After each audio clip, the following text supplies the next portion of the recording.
Welcome to Career Choices, the show where you will learn about different professions so you can make informed decisions on your career choices. I'm your host, Leanne Huang. People will tell you buying a house is all about location, location, location. Actually, having a good realtor is an important element to success. A good realtor helps you identify the right house, smooth every step throughout the process, and lead you to move into a place called home. Today's guest, Sarah Thoms, is a realtor with RE/MAX. She has been licensed in Maryland, DC, and Virginia since 2002. She has sold over $30 million, and she has been awarded numerous achievement awards. Sarah Thoms works with quality lenders, home inspectors, title companies, and other home service professionals to make sure her clients are well taken care of throughout their buying or selling process. Welcome, Sarah Thoms. How are you today? Good, thank you. So we often hear the terms real estate agent versus realtor. Can you explain to me the difference between the two? Yes. So in terms of the public, they're pretty interchangeable.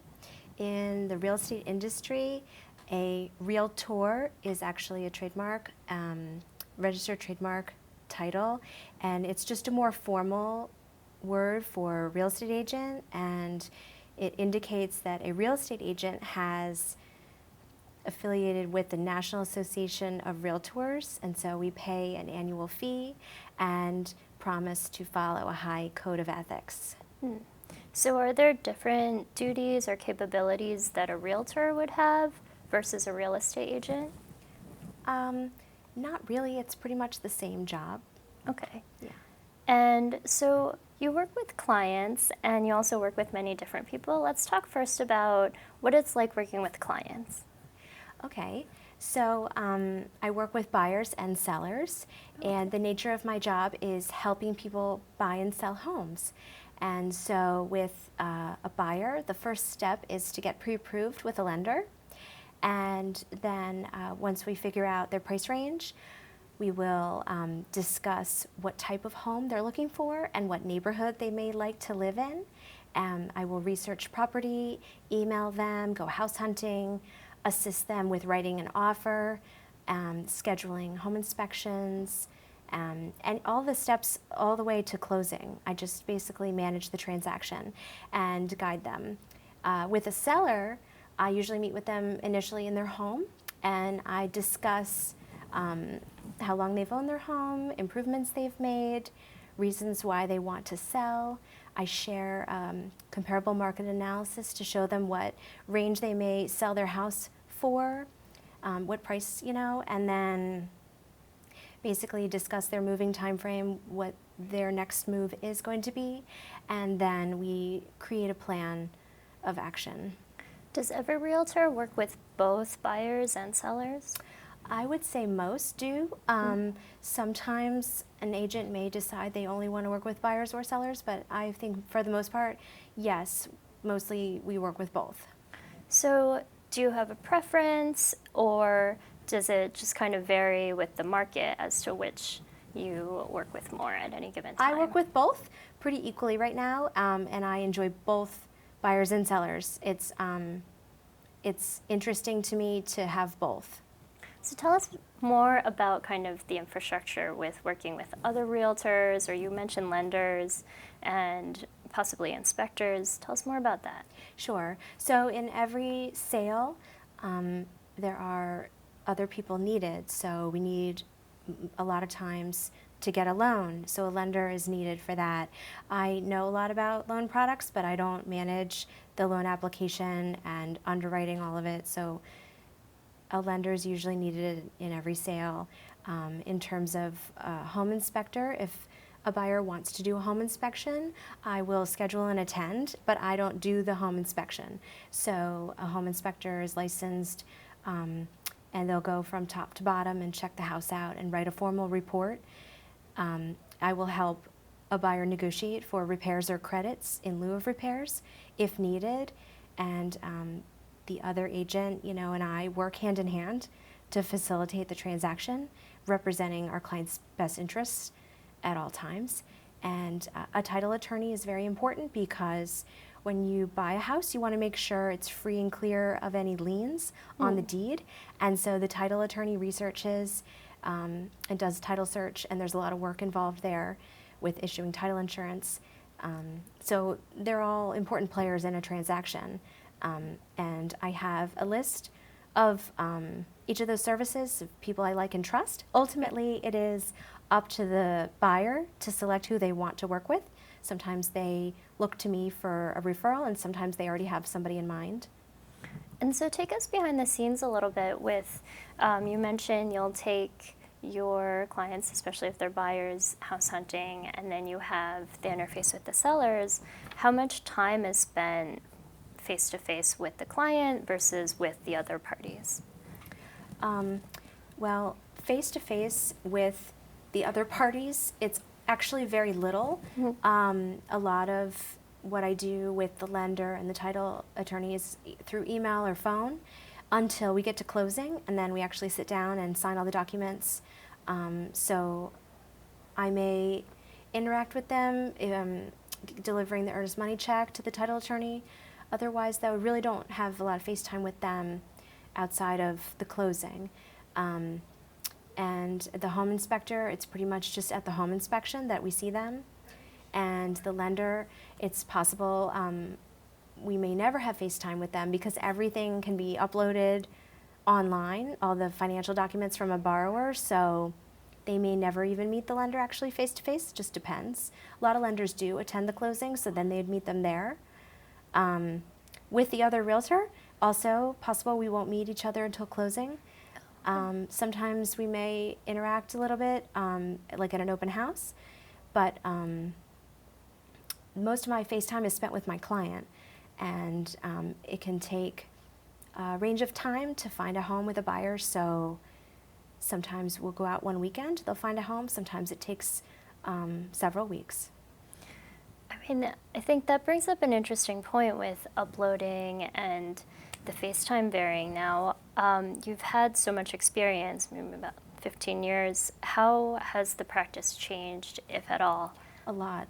So when I first started, we were not able to do the online signatures, and everything was done with paper and pen. So we would actually have contracts that were like 4 pages carbon copied, and one person gets the yellow copy and the pink copy and the white copy, and you could type on them, but using ink and pressing worked a little better. And you could be sending faxes late at night, and you had to like run to your office, to your fax machine to receive the contract. And now everything is done through like electronic secure signing programs, and you can just scan an email, or just it's just all the forms are online, and everybody has email nowadays, so you still can print and have them sign it and then scan an email, but usually people prefer just to like email it to them, and they click, and they sign through it that way. You still negotiate terms over the phone a little bit to know what you're writing, but that has changed a lot because we used to be driving around a lot late at night. We still do sometimes, but now it's more like sending email late at night. Oh, I see. Yeah. So is it similar to with listings that there are more things that you can do online? Or is that still very like in-person contact? That's a little bit more. So you can do all the forms online now. It's a little bit more in selling a home with a seller. Most of the work is upfront before you put the house on the market in preparing the home for sale. And so there's usually a couple meetings with the sellers that take place, signing all the forms for the listing agreement, filling out disclosures, helping them clean the house, declutter. I use a professional stager, and so that person will come through the house and go room by room, bring in some new items to help make the house look its best, maybe give suggestions on removing some furniture or rearranging the existing furniture. Often we bring in like new pillows, new bedding, new rugs, new lamps to help it look more modern. And you're not really like changing the house, but it's just like showing it in its best light. And when people look at homes, Nowadays, everybody's looking on their phones before they're going. Oh, really? Yeah, before they're going to look at homes, they're looking on the computer or their phones online. All the houses are, on the internet. And so I use a professional photographer too. It's very important to have good lighting, good quality pictures. Really helps a property, show its best. Yeah, it sounds like there's a whole different skill set as your career has progressed too. With, Yes. having different things to worry about with people looking at the listing on the phone prior to arriving, and having different channels of research. It's really neat hearing that you can have so much kind of interaction that's now been put onto the internet, or that can be done remotely, and then hearing the aspects that now have to be ramped up in person. But I guess we'll talk some more about these listings, with how you approach clients and how they come to you. Similarly, how you gather this listing of your trusted folks to whom you are their clients of, or you are their client. It's time to take a break. Stay with us. We'll talk more with Sarah Thoms about what it's like to be a realtor. Stay tuned.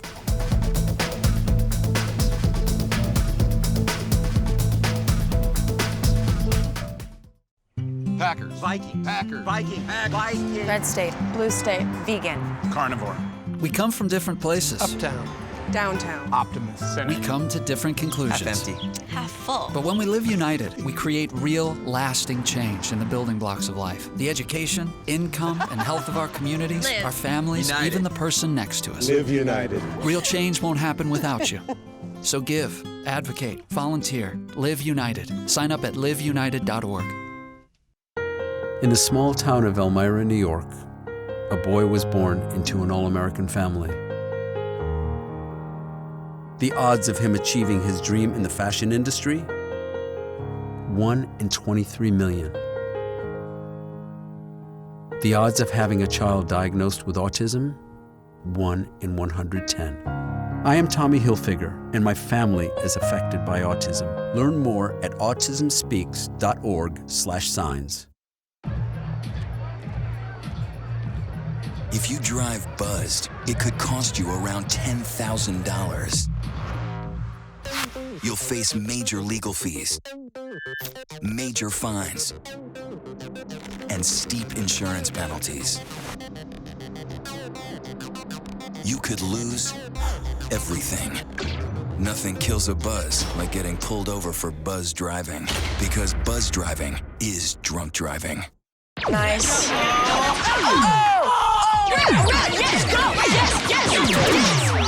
No.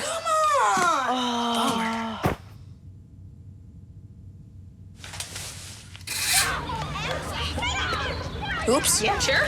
Let's go. Moms everywhere are finding ways to keep kids active and healthy. Works every time. Get ideas, get involved, get going at letsmove.gov.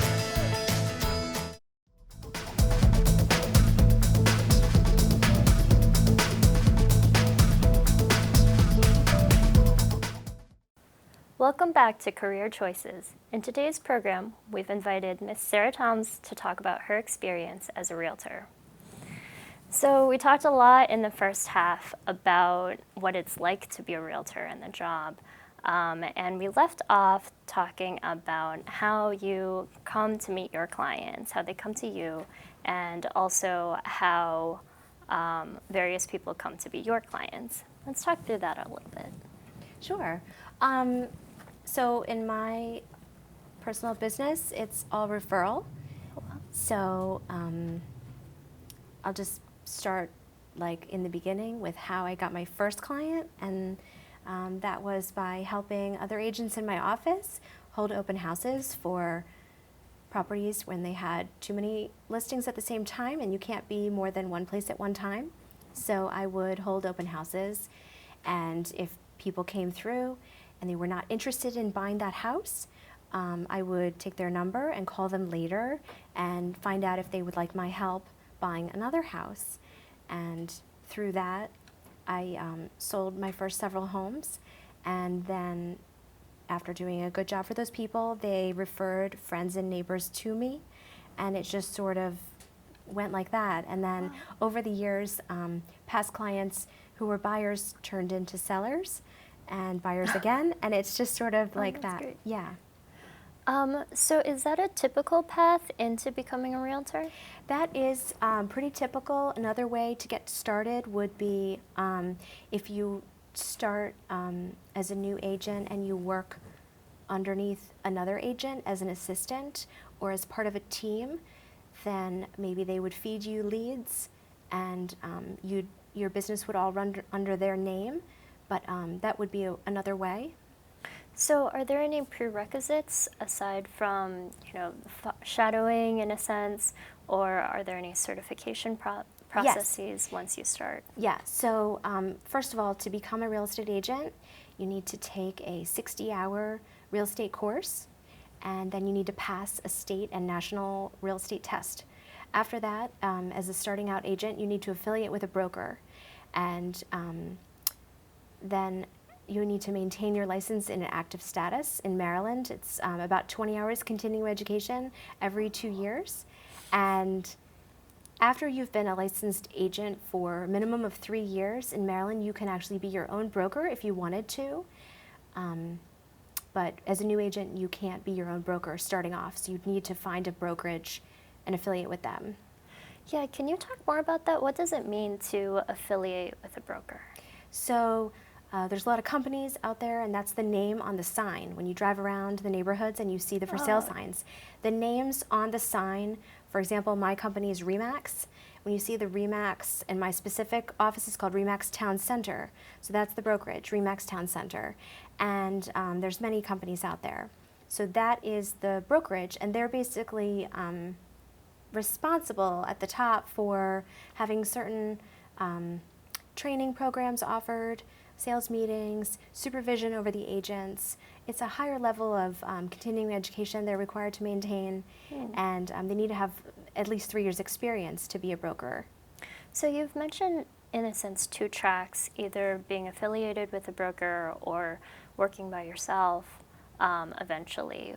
What's the difference for you? Well, the difference would be name recognition. So if you work for yourself and you just want to be like Mary Sue Real Estate or something, personal, then it may be a little more challenging to get referrals. A nice thing about working for a company like Remax, that's a worldwide company, is I could receive referrals from other Remax agents all over the country, potentially all over the world. Oh, wow. And we can refer business to each other, so it's a nice network. Also for advertising, we have a lot of agents, and when you do work for a broker, they do take some of your commission check, and so that goes towards marketing, and it's just a larger umbrella. Yeah, can you go into more detail about how payment or your salary system works? Yes. If you're with a broker or if you're working by yourself? Yeah, so when you work with a broker, the commission check is made payable to the broker, and you negotiate a split with that broker. And so they take their cut and you get what's left. When you are the broker, you get the full commission. Oh, so when you say you negotiate the split, does each realtor on their own do that, or is it kind of set up by brokerage firm? Yeah, so some brokerages have hard and fast rules. Here's what the splits we offer, and you can pick and choose based on what you'd like to do. For example, some offer higher splits per sale, but maybe you pay a monthly fee.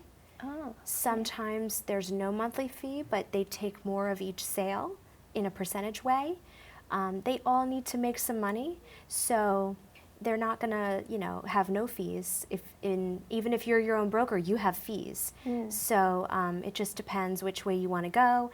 In the different companies, there's different levels of training and management, so you might find a good fit with one over another, and you can interview around and see what feels right. Guess let's move into a bigger picture. How much Are there any things that stick out to you that you really enjoy about the job? Yeah. I love helping people and problem solving.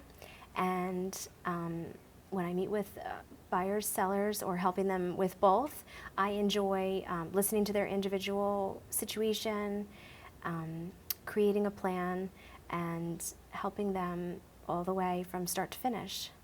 It also sounds like you have a lot of longevity with your clients, that you trace them from buying to them selling. Yes, that's an important part of the business, is maintaining that relationship and being available for questions even beyond the sale, and hope that they will give you referrals. It's a sales job, so you want to maintain good communication with clients during the transaction as well as after. So what are some tips, I guess, in maintaining the connection? Phone calls, emails. You could do a client party every year or every couple of years, try to get people together. You could invite a couple people or one-on-one, get coffee, mail them a holiday card.